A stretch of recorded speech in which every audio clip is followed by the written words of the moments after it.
Mayor Libanan-Gonzales, Congresswoman Maria P. Abunda, Congressman Jonathan Clement Abalos, Governor Ben P. Everdone, represented by our Vice Governor, Maricar Gutisan, the Sangguniang Bayan, other distinguished guests, good morning to everyone. Congressman Marcelino Libanan is sending his apologies for not being able to come to you today for an important matter. Also, Chief Gonzales was supposed to represent him today, but since they are together for an equally important matter, they had to send me. But in light of this, I have to read the message of Congressman Libanan. On March 16, 1521, the Philippines was discovered by Magellan. Those are the opening lines of Yoyoy Villame song Magellan, a song which almost every Filipino knows by heart. The song, of course, is a simplified version of history. In the first place, we're not yet named the Philippines. Second, what would later be called the Philippines had already been trading with the Chinese and the Muslims long before March 16, 1521. History is even more interesting than the song.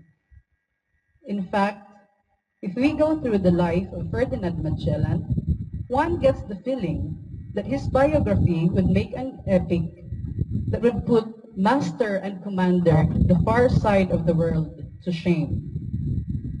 Reading through Magellan's biography, there are, to my mind, 3 lessons that we can learn. One which I call the Magellan formula for success.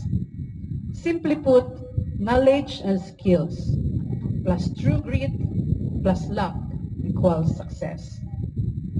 Before Ferdinand Magellan set forth on this historical circumnavigation of the world, he first learned his skills as navigator by enlisting with the Portuguese Navy at the age of 25.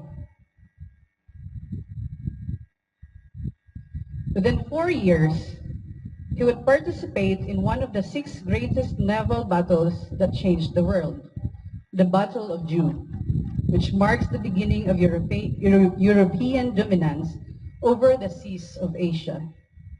He also participated in the capture of Malacca in 1511, reaching the Far East for the first time. Although by sailing west from Europe, passing through the Cape of Good Hope in Africa, Magellan's skills were not a flash in pain. They were honed by actual experience. Magellan had a true grit and iron will, coupled with a firm belief that there was another way to reach the Moluccas other than the routes already known. Rejected by the Portuguese king several times, he sought patronage for his expedition in Spain.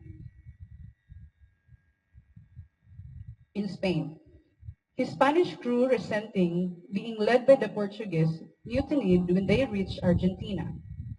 The voyage, which he thought would only be 3 to 4 days, actually lasted 3 months and 20 days. In spite of this, Magellan persisted with an iron will. And here we find the third factor in the Magellan formula. Luck.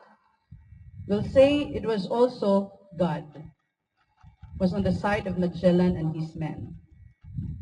The crossing took place from November to March. As many Samareño worth his salt knows, this is the period known as Amihan, a wet season with unforgiving winds from the northeast of the Philippines. In fact, the 3 top destructive typhoons to have ever hit the Philippines occurred during Amihan. The Typhoon Yolanda in 2013, Typhoon Odette in 2021, and Typhoon Pablo in November 2012. No typhoon is recorded to have hit when the Pacific crossing took place. Thus, despite running out of supplies and losing 30 men, he finally reached Guam after provisioning, reached the Philippines by March 16. That luck would, however, end in the island of Mactan after battling Lapu-Lapu. Let me give an example of how Magellan formula applies in real life on this day. 16 March 2007, Republic Act number 9394, the Charter of the City of Borongan became law. This law was driving vision of its author, Representative Marcelino C. Libanan, a vision that commenced when he was still a seminarian at the Seminario de Jesus Nazareno in Borongan in the latter half of the 1970s. A lawyer and a politician, he guided the law through the legislative mills of Congress despite all odds. And with luck of God's will, the law passed the crucible of at least 5 reversals in the Supreme Court, herding all the obstacles cast by those objecting to the cityhood of Borongan. We therefore see in Magellan's life the 3 factors for success: acquisition of knowledge and skills through experience, true grit, and iron determination driven by vision, and luck, or as some would call it, God's will. The combination of 3 is how we find, or more appropriately, how we make success. But most of all, Magellan's voyage underscores how people of different places in the world treat strangers.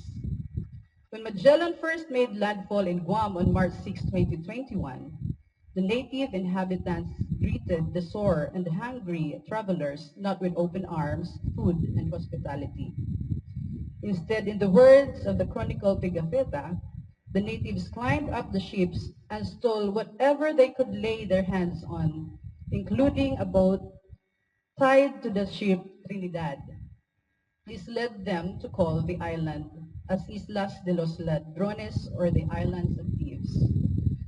In stark contrast in the arrival of Magellan and his men in Homonhon, the island was uninhabited when they disembarked, but people from the neighboring islands, specifically the chiefs of Suluan, learned of the coming of the white men and came to welcome them with fish, coconut, honey, pig, fowls, tuba, as well as fruits and vegetables and other valuable gifts.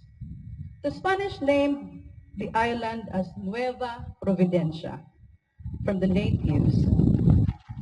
Another name they would give the island is the Aguada de Buena Señale, or the water of good signs, because they found 2 springs of clear water as well as the first signs of gold.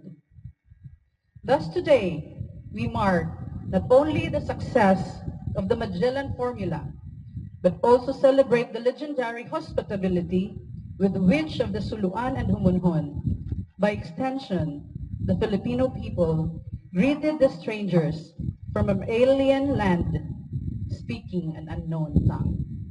Thank you very much. Thank you so much, Ma'am Eloisa Libanan-Gonzales, and thank you as well to Congressman Nonoy Libanan. At this point, let us hear a keynote message from our guest of honor, Congresswoman Maria Fe R. Abunda.